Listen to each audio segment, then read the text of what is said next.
menyaksikan ada beberapa live streaming yang warawiri di laman TikTok saya, proses persidangan Nikita Mirzani yang diduga telah melakukan tindak pidana pemerasan sebagaimana apa yang dituangkan oleh jaksa di dalam surat dakwaannya.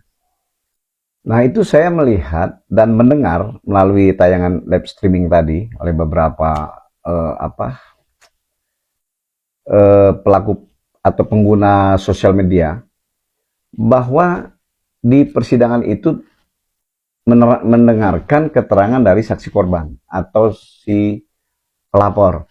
Di dalam keterangan pelapor di persidangan, yang tentunya menjadi fakta dalam persidangan akhirnya, bahwa dugaan tindak pidana pemerasan yang didakwakan kepada Nikita Mirzani jadi agak tidak ketemu akhirnya. Kenapa? Karena dia menyampaikan di persidangan itu bahwa saudari Nikita Mirzani menyerang kehormatannya atau pribadinya dengan mengatakan bahwa dia abu-abu, kemudian ya fisik ya, artinya atau body shaming di situ juga terjadi, yang akhirnya apa yang disampaikan oleh pelapor dan atau saksi korban ini menjadi tidak berkesesuaian lagi dengan surat dakwaan, karena di dalam surat dakwaan yang dibuat oleh jaksa penuntut umum adalah dugaan tindak pidana pemerasan.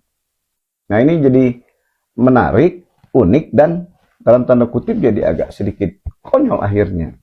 Ya, tapi apapun itu, kita tetap harus menghormati proses hukum ini dan tidak boleh mendahului pengadilan yang kita harus hormati karena sedang berlangsung. Ini baru sidang pembuktian, yaitu mendengarkan keterangan saksi, termasuk saksi korban dan atau saksi pelapor.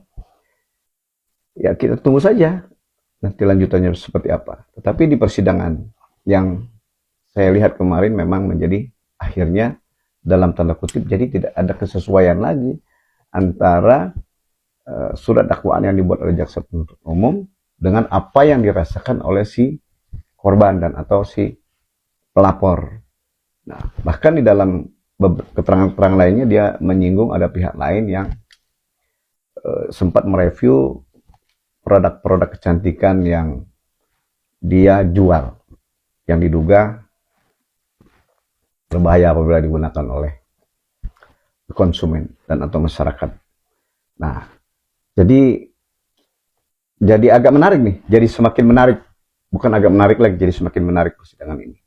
Yang mungkin saja saya akan kesempatan mencoba meluangkan waktu nanti ingin melihat langsung apa yang terjadi sebenarnya dalam kasus ini, agar supaya masyarakat Indonesia menjadi semakin dicerdaskan dan semakin paham bahwa dalam penegakan hukum ada tahapan dan proses-proses, dan ada hal yang menjadi prinsip, yaitu unsur kehati-hatian dan ketelitian.